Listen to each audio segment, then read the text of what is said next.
Welcome back to Teenagers Nation.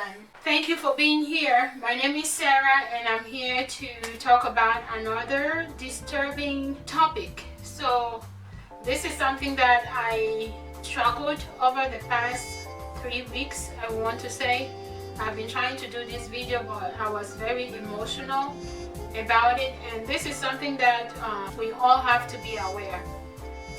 I believe that we are all in this life for a purpose. The fact that we didn't die during childbirth, we are still alive right now, it means that there is a purpose, and we all deserve to occupy this space in life. We all deserve to be in an environment that is going to foster and nurture who we are as a person versus things that are going to halt our progress or discourage us into pursuing what it is we want to pursue.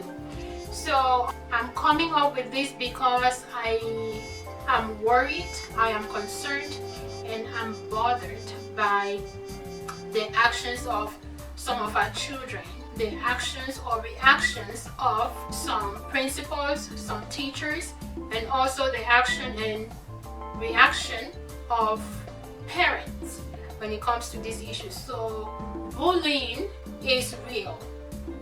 Bullying is causing a lot of permanent damage. Bullying is claiming the lives of our children. So this is very serious. If it hasn't hit you yet, you won't understand. If you haven't witnessed it being done to somebody and the long-term permanent effects that occur as a result of bullying, you won't understand. But I'm here to create more awareness. I'm here to encourage each and every one of us. I'm not exempted from this. I'm here to encourage us to form this anti-bullying alliance. It is real.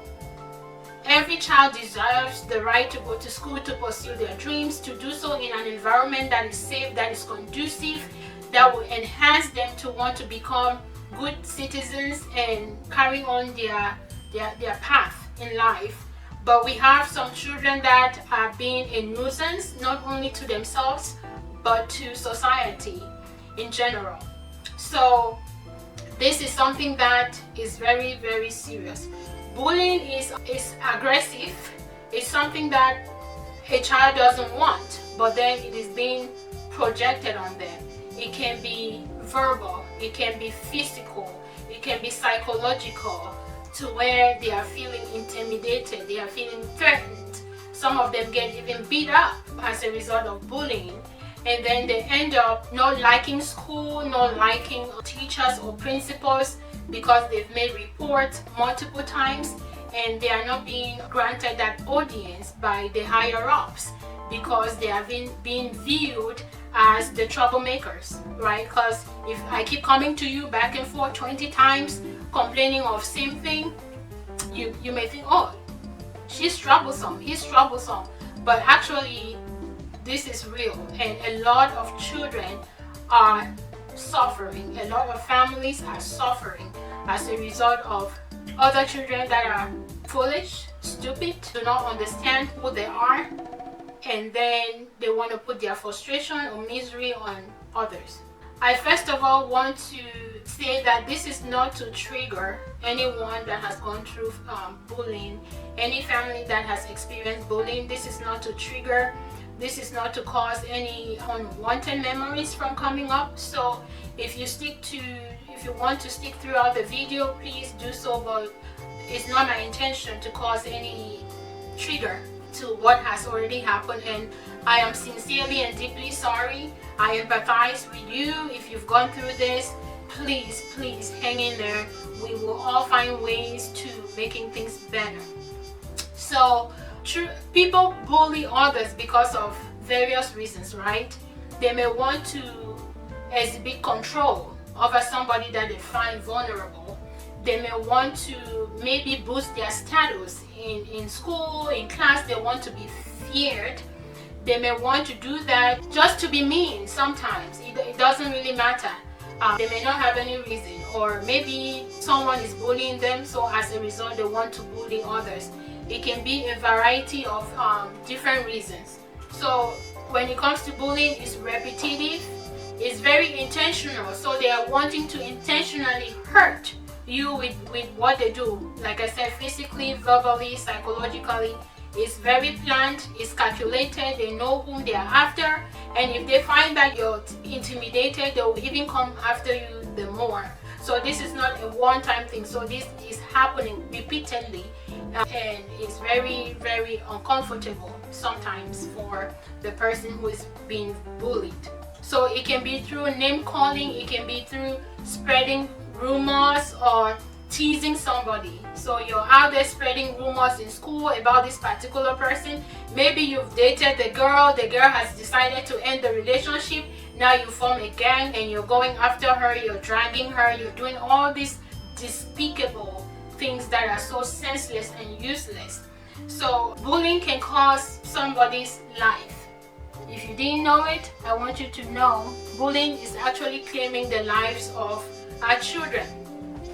You have children who cannot even brush their teeth clean, children who cannot even clean themselves well when they go to the bathroom, but they are out there wanting to inflict pain, hurt on others. It baffles me.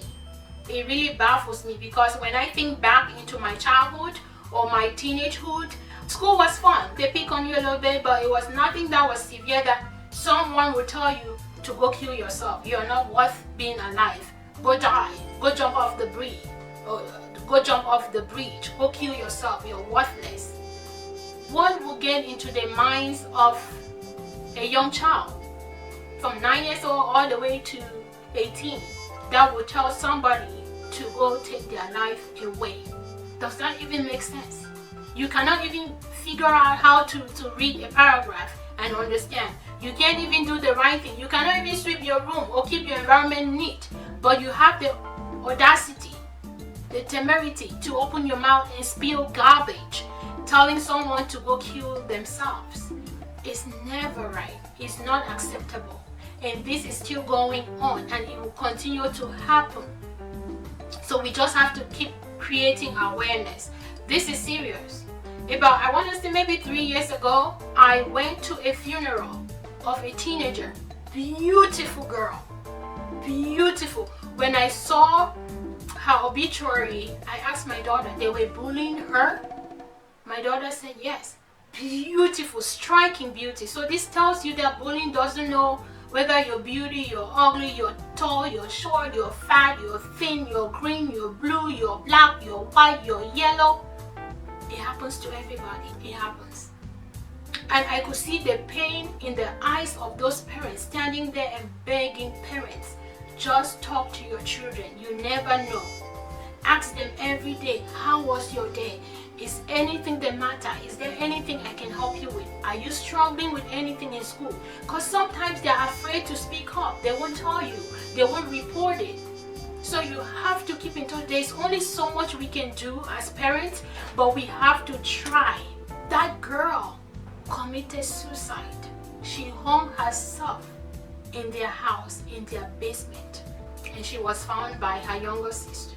Talking about the pain because one useless caricature, nincompoop, riffraff, decided to spew nonsense. Someone who doesn't even understand who they are, who doesn't understand their worth, projected that on somebody, and they went ahead to do that. It's not okay.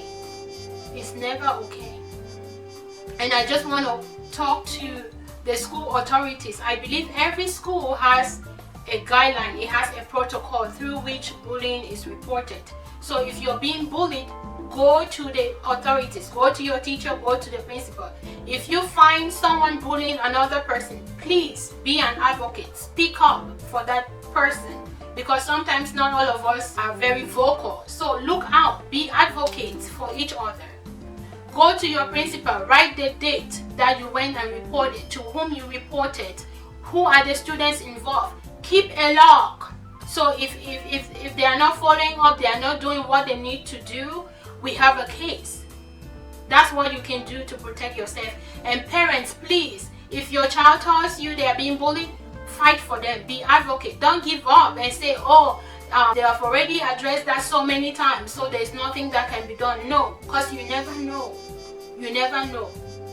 And for those that have mental health issues, those that have disabilities, you're being picked on because of how you walk, because of your disability. You're being picked on because of how you look, how you sound, how you dress.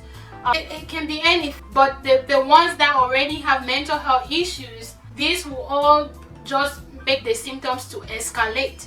And I've had situations where the individuals will come and they'll be telling me, oh, my medicine is not working. They are crying. They are saying it's the medication that is not working. But it's not the medication.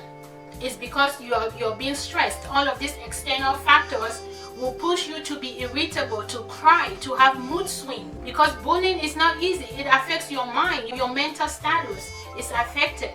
So then you're blaming the medicine. Please change my medicine. Please increase the dose. And then the parents are there. I think it's the medication. It's not working. Change it. But then what is causing the flare-ups in symptoms is the fact that they're dealing with something.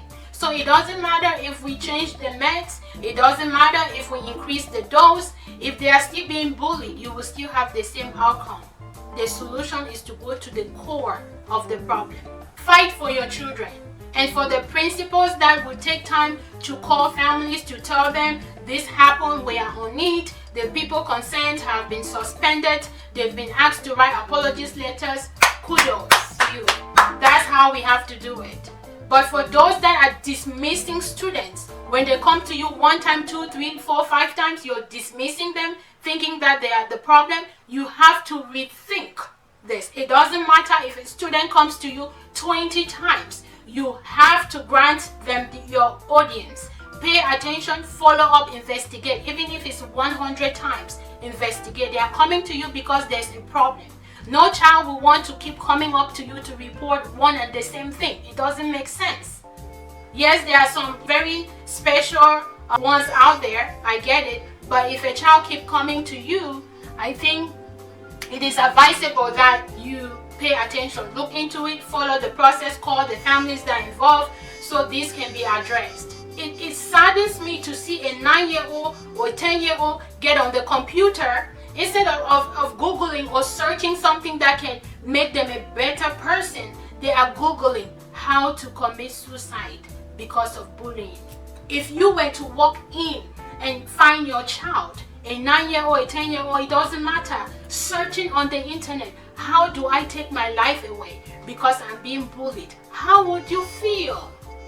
This is not a problem whether you are a mom or not, whether you have children or not. Just the fact that you are human.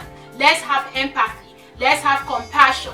Let's build each other up. You have a mouth for a reason. Use your mouth to bless, to advise, to make people feel better. Just because you have a mouth doesn't mean you have to speak. There's a saying that if you don't have anything good to say nothing at all. Sometimes just keep quiet. Shut the trap. Shut it up. If what is coming out of your mouth will cause people to find themselves hopeless, worthless, thinking that they are unkind, they are undeserving to be on earth because of you, stop it. It's not even funny. It's not. It's so painful to have children take their lives away or hurt themselves or shy away from pursuing their career because they are being bullied. There are children that have stopped going to school. They hate school because they are being bullied. Why? And for parents who are encouraging their children to be bullies, shame on you. Shame. A big fat shame. We cannot. They are our children, yes. But we as parents, we are supposed to guide, to protect and correct, discipline them and show them love and tell them why you're disciplining them. Don't encourage it. It's okay, honey. Don't worry about them. They are losers, honey. No, you are the loser. Your child is the loser. If your child is doing this, caution them. Don't do this. But show them love, yes. But tell them what is right from what is wrong. Discipline them. Don't encourage bad behavior. Tomorrow they are out on the streets. They are being a nuisance, causing chaos. And you want to say it's okay? Honey, who? This is crazy. We have to do better. We got to stop. Children will be children, but let's do our best to instill those values, those morals into them, knowing that they are not living lives all by themselves. There are people involved, and what you say can cause permanent damage to someone. So use your mouth to speak life into people. The tongue, there's a power, life and death on the tongue. So use it wisely and correctly and timely, only when it's necessary. If it's not necessary, if it's to degrade, downgrade, make someone feel miserable or feel worthless, shut it up. That's all I got to say. And for those of you that have experienced the loss of your children, of loved ones because of bullying, my heart goes on, it goes out to you. It really does. And I empathize with you. I can only imagine. It's not easy, but we have to be advocate. I don't mind if I have to take time off my work to go to a school to talk to the principal, to talk to the teachers. I don't mind if I have to call the parents. Hey, look, this is what's going on with your child. I don't mind. I will do that. I will be that advocate, because enough is enough. Enough is enough. You all take care. Let's be kind to each other. I'll see you next time. Danny Beats Classic.